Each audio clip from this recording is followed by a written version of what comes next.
Hey everyone, I wanted to do an update for you on my Shadow Systems handguns. If you've been following my channel for a while, you'll know that I absolutely love the Shadow Systems handguns. I've been running them for about a year now.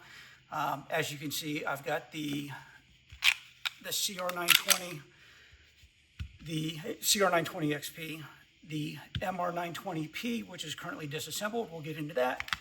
And I've got the XR920 as well. I have loved everything about the Shadow Systems. The grip is phenomenal. I love the stippling. The thumb rest on there is awesome. The angle of the grip is better than the Glocks. The optics mounting system has been spectacular for me. I've not had an issue with any of my optics on that. I have loved these guns until very recently. I'm going to be taking them out of my rotation. The big reason that I'm giving up on Shadow Systems for now is I've had issues with all of these. I had some minor issues during the break-in period on all three of them. I was willing to overlook it because they were minor issues and they did occur during the break-in period. And since the break-in period, these have all run flawlessly until they didn't. There have been a few big issues that are kind of turning me away from Shadow Systems and back to Glocks.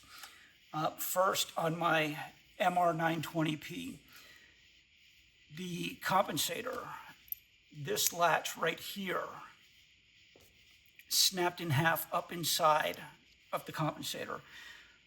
Truth be told, everything was still retained, and truth be told, I think I could have run that gun forever with the compensator that way and not had any issues with it. But I did contact Shadow Systems.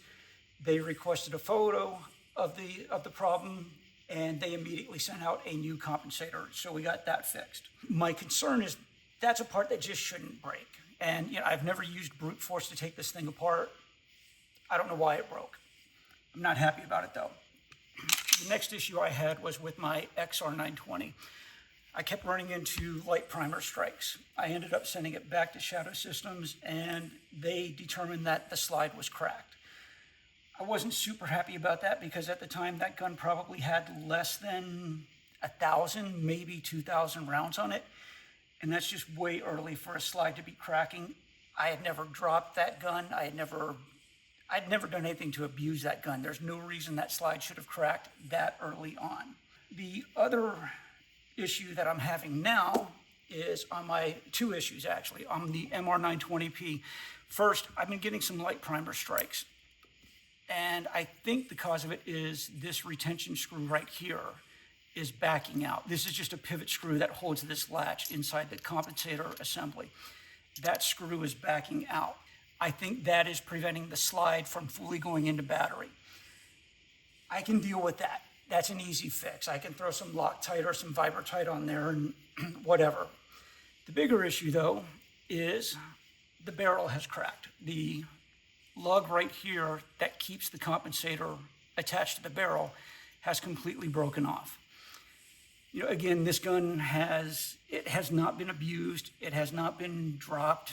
I haven't used it as a hammer or done anything like that. There's no reason for this barrel to crack with less than 10,000 rounds through it. Like I've said, I love the Shadow Systems. They've been great guns, but they're breaking too early in their life cycle. It makes me wonder how reliable they're going to be in a couple of years with several thousand more rounds through them. The fact that the MR920P has the most rounds, probably shy of 10,000.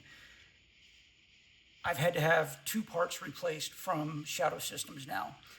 The XR920 had a slide cracked within the first, we'll call it 2,000 rounds. The CR920 has actually run well since the break-in period, but because of my track history with its two big brothers, I'm going back to Glock. As tired as I am of carrying Glocks, I think my 19 and my 43X are here to stay. So I will still run the Shadow Systems in competitions at local matches, but definitely not going to be carrying them and definitely not going to be buying any more unless something happens in the future that changes my mind. Take care.